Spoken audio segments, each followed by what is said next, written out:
What I'm offering is a way of thinking and feeling about dialogue in practice and in everyday situations. It's about a continual sense of potential creativity and acting on that.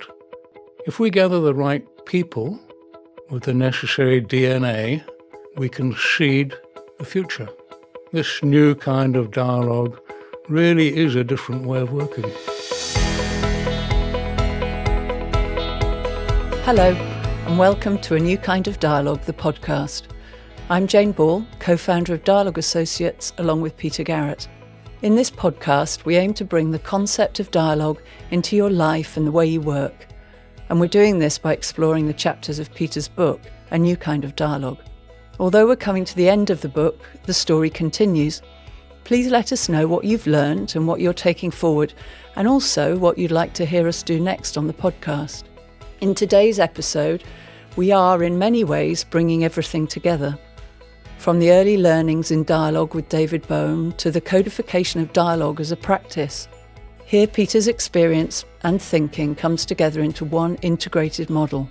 Jim Tebbe has been reflecting on the chapters we discuss in this episode. Jim started his career as a geophysicist in Shell, and over more than 30 years in the company became global organisational development lead and a trusted coach and confidant of the senior executives in the business. He now works freelance and is a member of the Professional Standards and Accreditation Board of the Academy of Professional Dialogue. At the end of the show, he'll be posing his questions to Peter. But for now, let's sink our teeth into Chapter 22, an integrated dialogue model. Could you first tell the listeners what you mean by an integrated dialogue model? I mentioned in an earlier episode working in a large organization where you and I would not be in the room working with everybody. Might work with the executive team and other teams. We might work with developing practitioners, but a lot of the work will be done by other people. Now, good practitioners and good dialogue practitioners make a difference by walking into the room. They have a presence. They have an understanding of who they've gathered, whether they've got the right people or not. They shut the door and do great work, and people appreciate their involvement. It's slightly different when you're not going to be there. Whereas the things you'd automatically do if you were in the room, say, okay, well, why don't we do this or that or the other, you're not in position to do. So you have to then think, what are the real elements here? What are the key things that need to come through? So the codifying of the skills and the work has become necessary for it to go wider and broader. Otherwise, it's just as much work as one or two consultants can do. That's why we chose to broaden the thing. Integrated as a model means that each part echoes each other part. So we haven't had the time to look at it carefully, but if you look at the skills, what we called actions echo what we call practices. What we call practices echo what we call the leading energies. So although you might concentrate on one of them, you'll be learning a bit more about the others as you do it. It's a kind of fractal-like situation, if you know what I mean by fractal. Fractal means the same pattern is recurring all over the place. By learning a bit of it, you learn about the rest. So the skillful but non-integrated model will be to have a toolbox. I have 8 things in my toolbox. Which one shall we try today? That's not an integrated model. Huh? So that could be integrated, but it would take a bit of work to see how it all fits together. So generally, practitioners are borrowing from all over the place, assembling things and saying, I think that one would work, let's try that. What I'm saying now is it's fine to borrow, it's fine to do what your neighbour who drives a Mercedes does when you prune your grape, his prune yours and so on. It's fine to borrow, copy, learn, notice, talk with people. But how do you put it all together, not only for yourself, but for other people, is a challenge.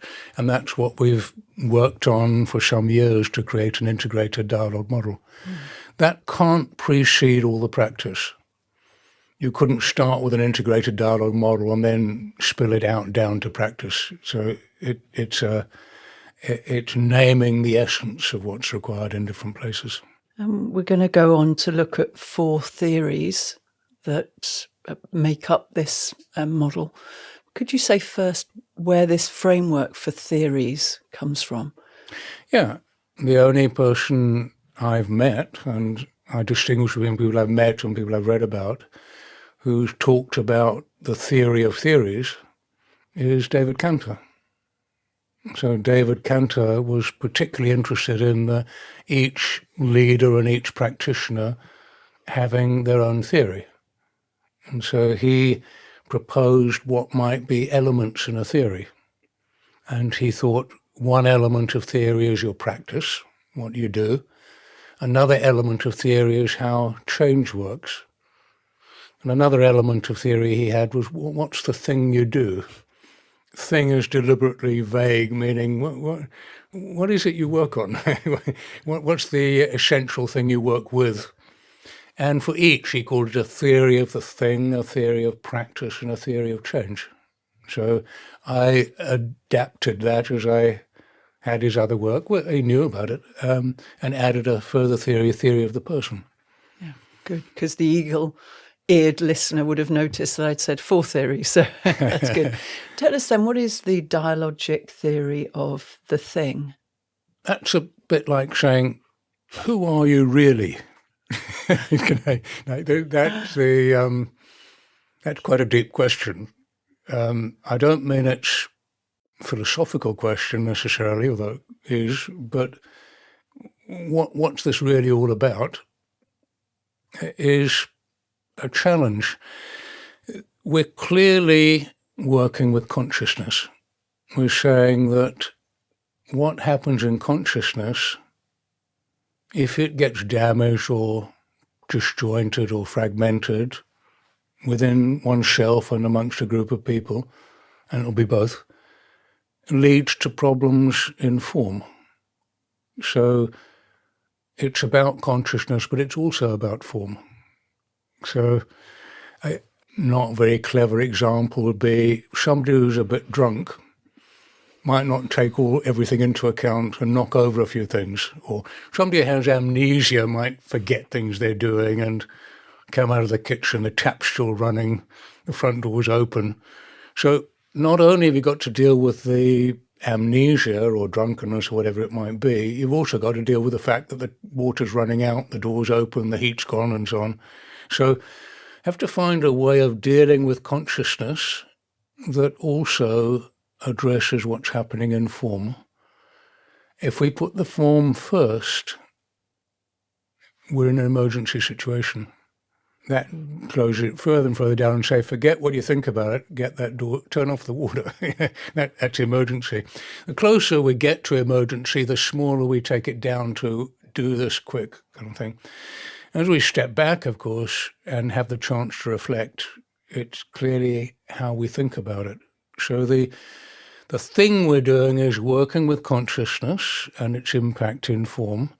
And we have to find a way of seeing fragmentation occurring in our consciousness. So we have to see our thinking and feeling working to notice where it happens. So I take the outside view of that. If I go into an organization to say, well, they invited me, could I come and help them with a challenge? I'd walk round and very interested, like, oh, that's good. How big is it? Who you've got here? Somebody say, oh, this is going on. I say, oh, have you got anything written about that? Yeah, we've got all the papers. Say, well, is it confidential? Could you send it to me? I'll definitely send it to you. I say, good. Well, before I meet, make sure you do that and be good. And what happens? They don't send it. So what does that say to me? There's something funny there. They intended to send it. They didn't. They're going to pay me money. They think I'm important, but they didn't follow through. Or another one, I remember walking around a situation with there's a prison situation with a member of staff, a woman who's very confident, go talk with the whole group of prisoners, and she won't talk to them.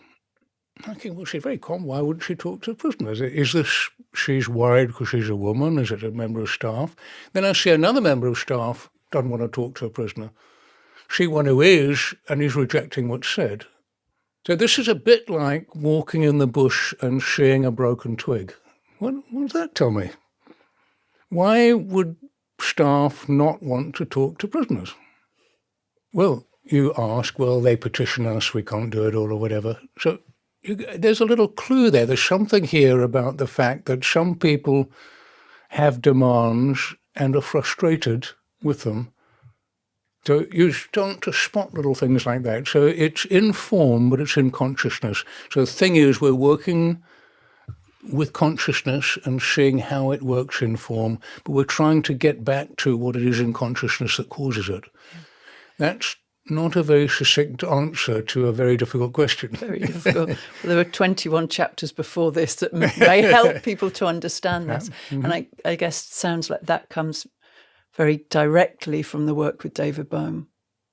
Yeah, and from the experiences of being in the bush. Yeah. Yeah, there's information all around if we can relax our memory a little. Memory's still useful, but we have to relax it a bit to see the information that's right in front of us. Yeah.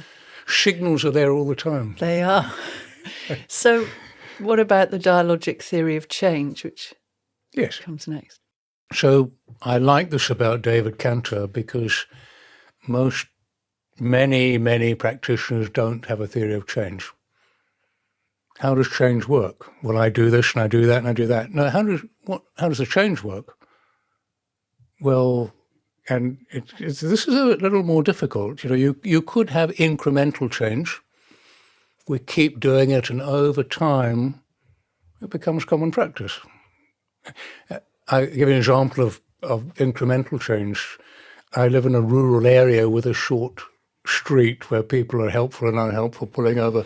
But you could try it in any street. You smile at somebody, they smile back. But nobody smiles. Gradually, after a while, you can end up with a smiling neighborhood. It's not incrementally things happen. Others happen like a revolution. Bang, lost my job. It's kind of a huge change required. Our change, the way I've worked with it, is what we call microcosm and macrocosm. The problem is fragmentation at a social level. That's the problem of our age, is social fragmentation. People in the world don't have a common view about how we should all live together and how we should survive on the planet. So taken lower down, it's fragmentation in groupings and organizations. The essence of our work is to get a microcosm of the system you're working with. System might be a team, it might be an organization, it might be a group of organizations. Get a microcosm. That means each bit is represented. So I worked with a fire and rescue service in Berkshire. What do we have to have? We had to have the firefighters, we had to have the union members, we had to have the management, we had to have people who fund it. Representation of each.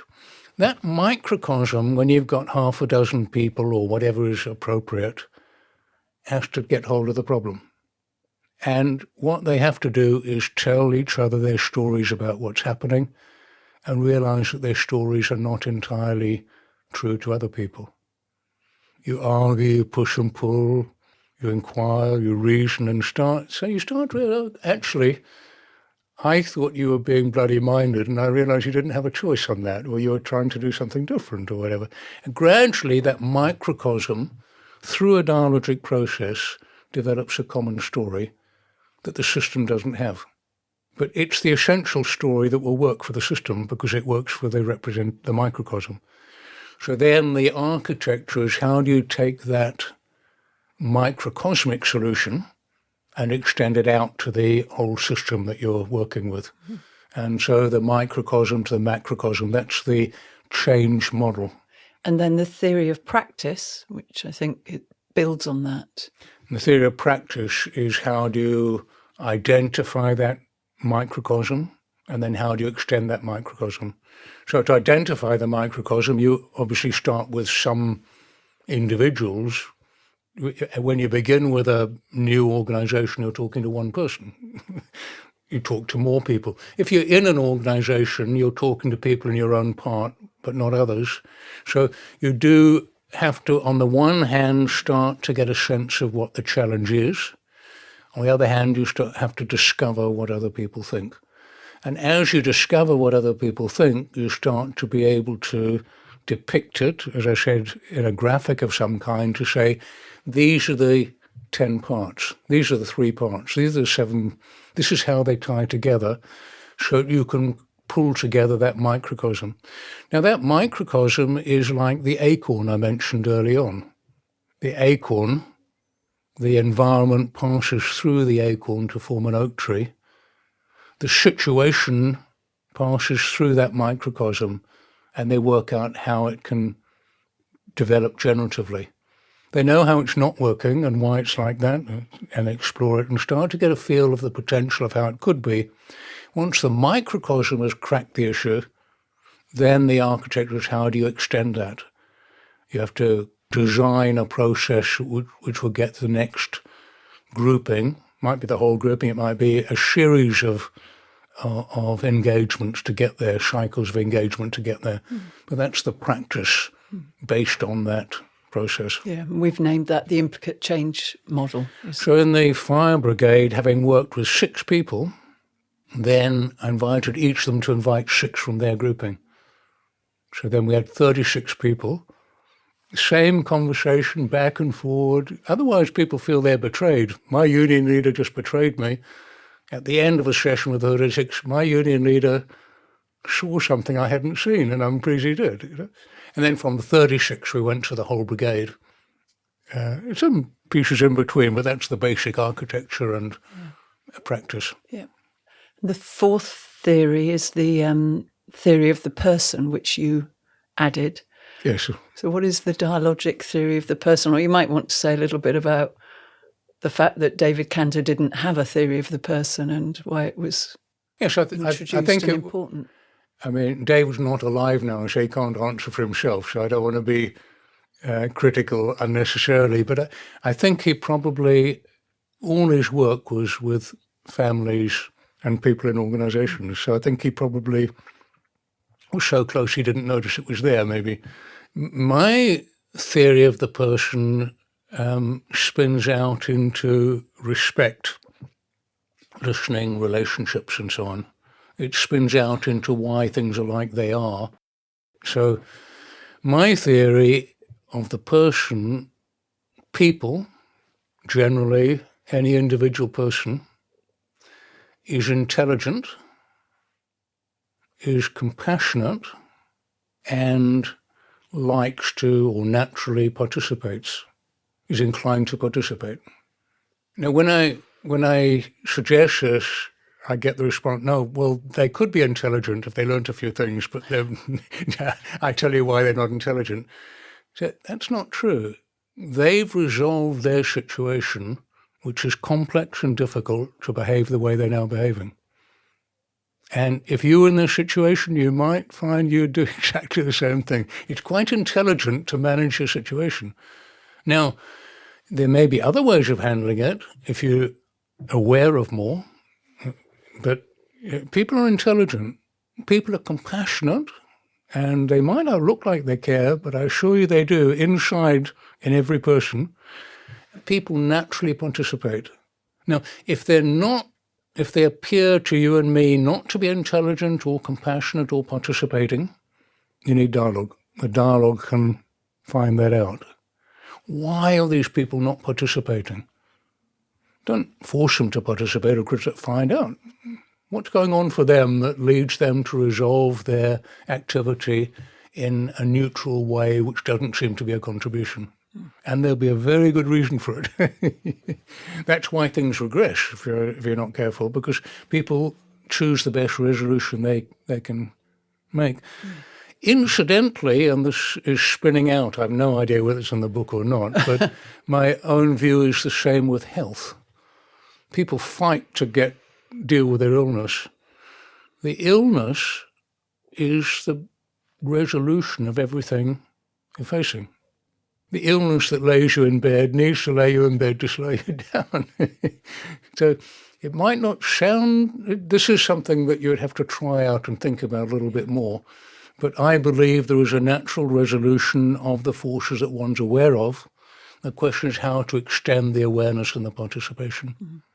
I think that theory of the person is quite a nice one for listeners to maybe consider for themselves, because trying to understand fragmentation and microcosm, we may want to step into your thinking to understand it. But the simple idea that in the theory of the person, people might want to challenge the way they think about people and see how it's similar and different to what you're saying. I think I mentioned it. In the very earliest Whitemore dialogues, I talked about a uniformed member of staff who listened to a prisoner, came to me after. He said, that was amazing. He said, that's the first time I ever heard that man say something intelligent. And I wanted to say, that's the first time you listened to him. Like, you knew he wasn't intelligent, so obviously he wasn't. So I agree, as a personal challenge to the listener, people you think are really don't care and unintelligent, maybe find out. Why is that man a beggar? Yeah. Did you find out? I'm going to move us on to the next chapter, which chapter 22 felt like a kind of clear advocacy for this integrated dialogue model. This is a question. Why dialogue is the title of chapter 23. And the chapter goes into 8 axioms that seem to draw on the narrative and the experiences from earlier in the book to create, in a way, the case for dialogue. Could you say a little bit about what these axioms are trying to do from your point of view? Yeah, they're an aid memoir. It's easier when you're working at something to forget. You need to stop and say, actually, what are we doing? What are we making some assumptions here that are contrary to what we're trying to do and the work we have? I've liked about a number of leaders said, well, why don't just pause a minute? We're getting into difficulty. What do we know and what are we trying to do here? So they're in that spirit. Yeah. There are 8 of them, and you and I run a one-day course called Why Dialogue, where we spend a whole day going into 8 of them. So we're going to see how we get on. We've got a... Is that an advert for your course? Oh, yeah. Okay. But it's also a kind of naming the challenge that we're about to have for our audience. But maybe we should just name some of them and see how we go, because the first one is nothing happens by chance. We're now very near the end of the book. I think this is probably in the first paragraph. Nothing happens by chance. Why are you reading this book? Right? So the essence of nothing happens by chance is there isn't a broken twig by chance. There isn't smoke there by chance. It's related to things. Now, if we assume things just happen, we don't need to inquire and find out. If there are things we don't understand, this leads us to inquire into them. There is a reason. There's no chance there. Of course, if you unpack that, there are no accidents. It's not by chance we had that explosion. It's because the information that we all had between us didn't flow to where it needed to be. Second axiom is fragmentation is a generic problem in the world. Fundamental. This is where I sound extreme. So the problem is fragmentation. Full stop. Full stop. What do you mean? Fragmentation in consciousness, fragmentation in collective consciousness, social consciousness. This is the realization of David Bohm, based on his theoretical physics that inspires the work, is the problem is fragmentation.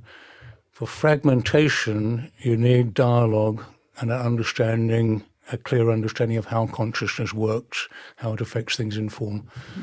I think you're going to have to go faster. You're going to have to speed me up, otherwise we won't get through them. Then you're segueing into the next one, which is that fragmented consciousness leads to actions based on limited awareness that easily become counterproductive and divisive. It's a bit long-winded, but if I have no idea what you're doing and what you need, I'll just stop my car in front of the front door for a few minutes to unpack.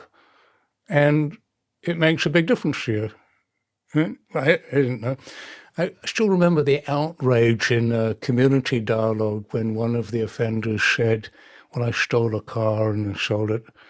And a retired housewife said, you stole a car? Do you know what happened when somebody stole my car? My granddaughter stood on the pavement for 3 hours. I couldn't pick her up on her own. Do you know what you did? So fragmentation, I know I'm choosing an extreme, but not knowing and not being aware of others inadvertently leads you to be unhelpful. What does that look like in an organization? Oh, we post them through at the end of the week. But for somebody else, we need them every day. But we don't know. It's endless in every organization. You'll see it, the lack of awareness and the inadvertent problems we cause. This one's more optimistic. Despite the seemingly impossible situation in the world, there is a way of addressing the confusion arising from fragmented thought. So, again, a bit long-winded. Optimistic, that there's a way of tackling this. Why would that be? Well, I saw a book once advertised for sale that was still being compiled. I think it was called The Book of Problems by United Nations funded. They were trying to gather every problem in the world and categorize them. I believe the problem is fragmentation. Yeah? Now, we can't solve 1 million problems. If we understand the root cause of them is fragmentation, and we know how to deal with fragmentation, we know how to deal with any problem. This is the hope. The fact that it's pervasive everywhere means a solution will be applicable everywhere. And I've been trying to show the applicability of the dialogue work in all sorts of situations to reveal that. Wondering if I was listening to this podcast, I would now do the rewind. You can rewind 15 seconds back and listen to that a couple of times, because in a way it feels like the crux of what we're saying. Every axiom is a crux, Jen. Thought is held collectively, creating a proliferation of cultures and subcultural identities. So we're getting here at the one hand, I talk with you and I say, not quite a few men can multitask. I can multitask, for example, and your view is yes, but most men can't, or men are better at mechanical things or whatever it might be. We have this generalized view, but thought is held collectively.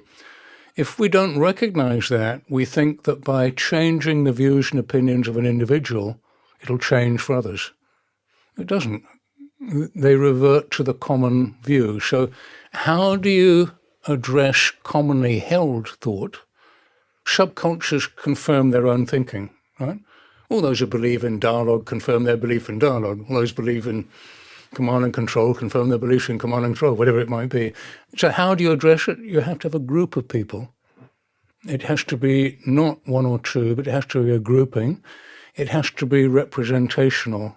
This is a microcosm. It has to be the naysayers, the keen, the slow, the ugly, the lot, all together, and you can shift collective thought. You can shift collective thought and the pervasive problem of fragmentation. That's why you're pretty positive about what you can do. So the next axiom is this: the problems of collective fragmentation can be resolved in a generative way through dialogue. Right. And what you've got there is the additional word generative. Like generative, this is the bit where we say you can't grow carrots. Carrots grow themselves. The gardener cultivates the earth, provides the moisture, makes sure they're warm and not frostbitten and so on. But carrots grow. If you get the conditions right, the generative solutions emerge. If you get the conditions wrong, they cannot.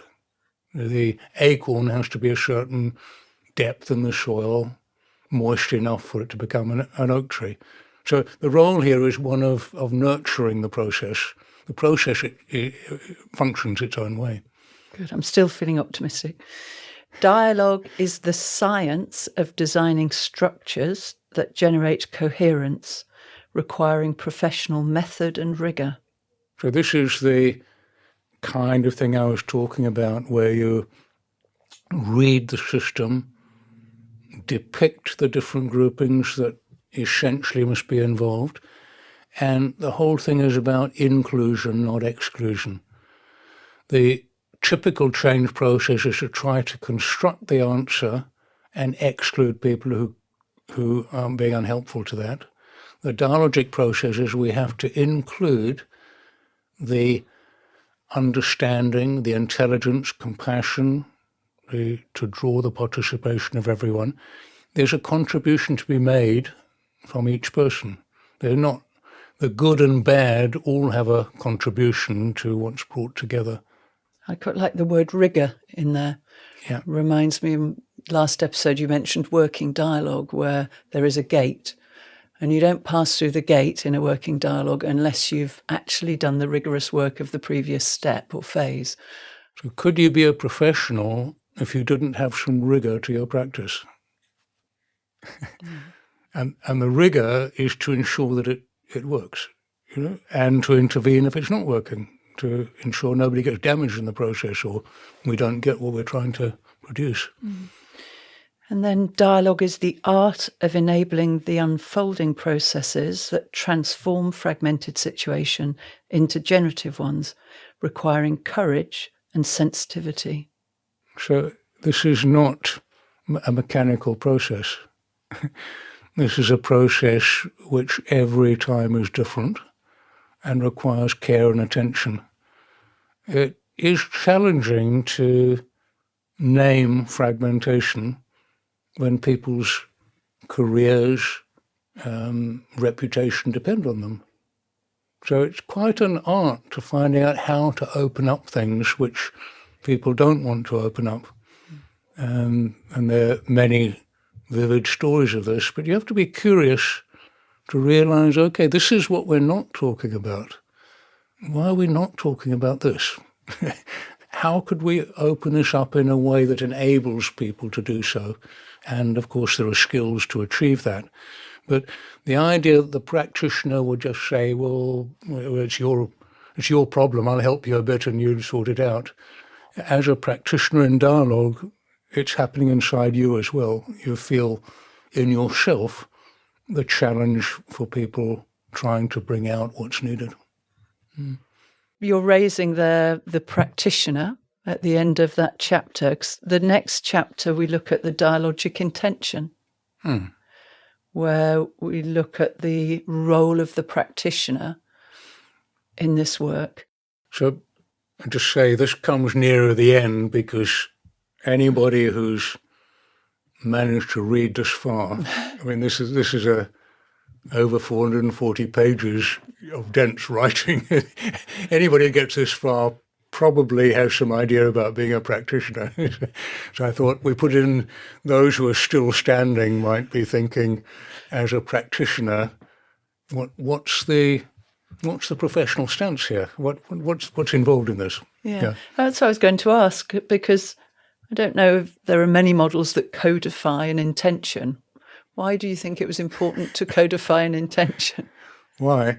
Because it has an important impact, influence on your identity.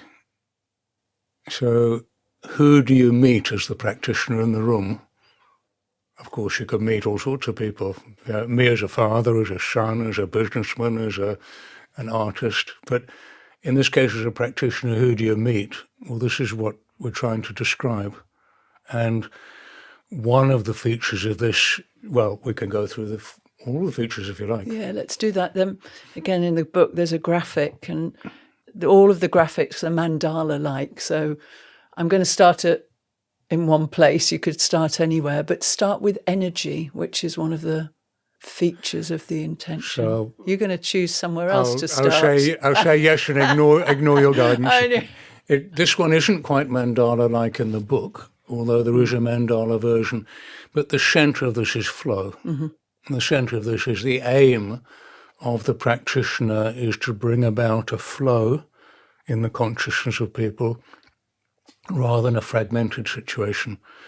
If you have parts, they flow together in doing things. If you have fragments that are separated, they don't flow. They don't interact with each other in an easy way. They So that's the essence of fragmentation, is it's broken up rather than being part. The organs are part of the body. They all work together. When you run, your heart beats faster and so on. They're all influenced by each other. So the heart of it is to get flow. The energy piece that you mentioned, which is one of the 4 key pieces there, is you can't work without energy. There's probably some physics definition of the relationship between energy and work. But if you want to work with a group of people who are lukewarm, who are unengaged, who are looking at their emails, thinking about other things, you're not going to do anything of value. So you have at the beginning to evoke the energy of potential or possibility. What could we do? I know maybe we will, we won't, but if we really went for the top, what's the most we could do here? This is a very unusual grouping, isn't it? To evoke the feeling that actually there is possibility, there is potential. And if you hold that energy through the flow of thinking, it becomes an energy where you realize something and you have that sense of satisfaction that you achieved something. So from an energy point of view, the practitioner is watching energy all the time and ensuring there's adequate energy in the whole group. Maybe we should take a break. Why don't everybody stand up and exercise a bit, have a drink, we'll come back in 10 minutes and carry on. Without the energy, you can't do that. And that energy might be a run for 7 years. How do you maintain that? It's the same thing all the time for the practitioner. Yeah. Where would you like to go next? Well, I was thinking about the energy of completion, which sometimes people forget about, that actually enabling people to close and end well, all the kind of geeing people up and moving energy, but then the energy to end, like trying to get young children to go to sleep at night when they still want to run around the bedroom. Remember the work with Steve Holland on the failing prison, which was on its knees. We worked right through it, and they got assessed and recognised to be the best of their type in the country. And the party we had a real ding-dong party, which is terrific, when most of the staff turned up. That was a feeling, we did it. We did it. And that, you should feel that at the end of a piece of work. Like, we made that. Yeah. Proud. Yeah. And stance then. Stance is one of the, what's the kind of stance of a practitioner? Yeah, what's the stance of a practitioner? Your stance is one of encouraging development within everyone involved. So the project and the developmental growth of the individuals are highly related. People who are starting to find their feet and open something up contribute far more in a different way. So don't get carried away just by the project. We did it, but a few people died on the way. It's for a real generation, the stance is one which is developmental. It has to involve integrity and respect within it. So there's a respect for the speed at which things happen and the speed at which people open up and so on. And you yourself are part of the system. You're not a detached observer. You have a stance within it which supports that whole process. And that kind of developmental stance and investing in people leads to one of the other intentions, which is investment and therefore redundancy. Yeah, so, I mean, the word investment is quite good. You invest in development. The energy you provide at the beginning isn't realized immediately. An investment over time starts to yield. Yeah. So there are 2 other areas. One is the kind of discernment, which is discernment of what's in the room, or getting a sense of the possibility, a sense of the energy, of the right stance to take and so on. The other one is that the aim is to give away the skills and abilities you have. So when I say it affects the identity, it affects the practice of the practitioner, which is not only to intervene, but say, I just felt worried, Jane, you're under too much pressure to talk about that at the moment. So I do recognize there's this issue, but why don't we come back tomorrow, and why don't we open out a bit wider? Something which is respectful of your development and so on, but it's telling everybody this is what I'm doing. So it adds a skill. Or, I pushed you a bit hard there, but are you okay? You said it. I can see you're over the moon, you got it out. So that's discerning what's required. But in the end, all the things you do should be commonly available. And in the dialogue, you shouldn't stand out from anybody else. Anybody can do it. Now, that's not a typical commercial model. A typical commercial model is put in the top people, then put in more junior people, but keep putting in somebody every meeting and get paid for it. We're saying you should stop paying us, you should have it. So it's based on developing internal capacity. So what's in it for you and me? Well, of course, I used to be in scaffolding. Can't build a building without scaffolding, but at the end, nobody thinks about the scaffolder. What's in it for me? That we understand more about how to deal with the problems we have that we're creating. We're actively creating the problems we're trying to solve, and to realize that, to stop creating them, that's the big piece, so that we're not only solving them but not creating more of them. That's how to proceed. That's very rewarding. I feel very good about my career. Can people learn these intentions? Like, how do people develop this? I know only one area is a stance, but it feels like it's all an intention, a stance towards your work and your role. That's a good question. And I don't think you can learn them out of a book. I think you can get a bit more out of something, hearing, person talking. I know when I was doing my own studies, I found a number of situations where people couldn't learn without meeting the people who had done what was involved. So it may be that you do need to work with somebody who has done some dialogue work to be able to learn these intentions. Sound a bit funny, but what I notice in the past is people who have worked with somebody in dialogue who knows what they're doing generally are committed to it for years. It's remarkable. People feel deeply what's happening and it matters. So at least one could say it's very helpful to work with somebody who knows what they're doing and to experience some of the dialogue work. I'm not saying if you don't have that, don't make a start, but there are an increasing number of people who do. And I get the occasional letter, one I got from Australia, I read all your work, I've tried it, and it doesn't work. Well, what are you doing? Well, there's 3 of us. Okay, well, 3 people might not be quite right. And of course, you talk about it and you realize that it's hard to take in material from written work. You do have to pick it up and try it and work with it to start to find it. So I would like to say there's no need at all, but it may be that for some they will need to meet somebody to get the deeper intention of this work, particularly that it works when they're not there, as against working just when they are there. Terrific people when they're there, but what happens when you're not there? Yeah. And even though it's towards the end of the book, it may be that this is the entry for some people, because there's something about the quality of these intentions that I think some people have seen, and I've spoken to people about them where they've just thought, okay, I get this. This feels like the right kind of work for me to be doing. So it may be that this is more of an entry than a simple thing like a check-in, which is where you start often with an organisational team, for example. There are many starting points, and in a way choosing any one of the skills is a very good starting point.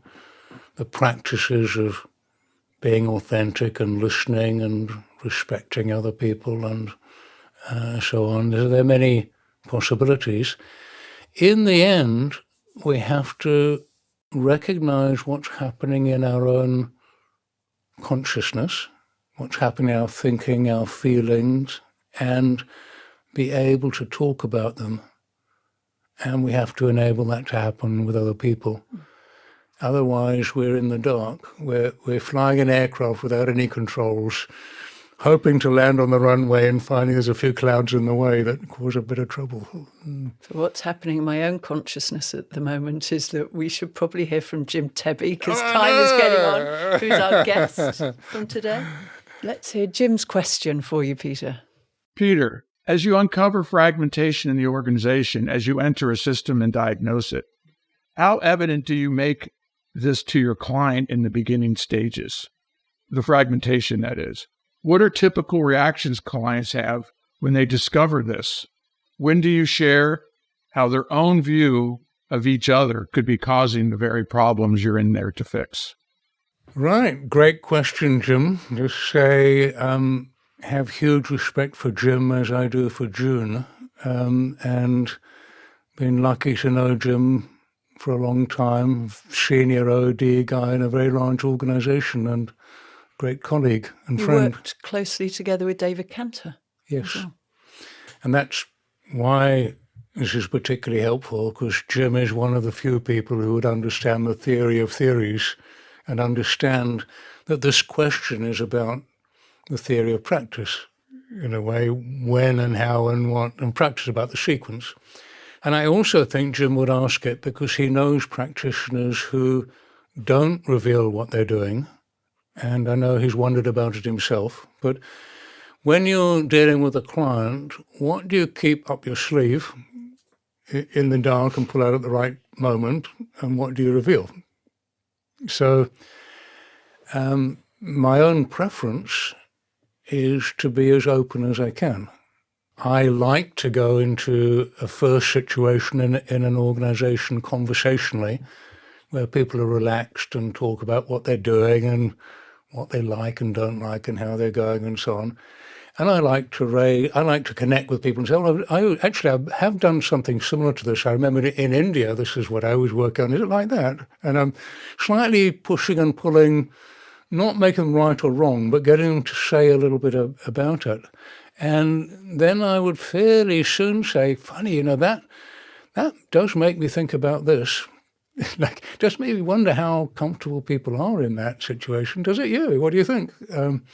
So the aim, the stance we're talking about, and this is very much a practitioner question, the stance that I want to hold and where I want to go is that people will be able to talk about what they're thinking and feeling openly with everyone. Sometimes it doesn't work. I recall meeting one senior executive, large consulting organization, showed me his prize model. And I said, yeah, I'm thinking it's quite complicated. And he didn't want to talk to me after that. I didn't understand how much he had invested in what he'd produced, which I still believe was quite complicated. So now, what his purpose was and so on is another question. So I gain more skill at doing this as we move along. But the very fact that somebody would be offended or somebody would really enjoy having their ego massaged is important. If the CEO really likes his ego being massaged, then his staff will know how to do that. So that's going to be a factor we have to deal with. So I'm happy with all the information, and I would reveal what I think the individual or people involved could manage. And that's always different in every situation. But if you don't reveal something that they didn't know, why would they use you?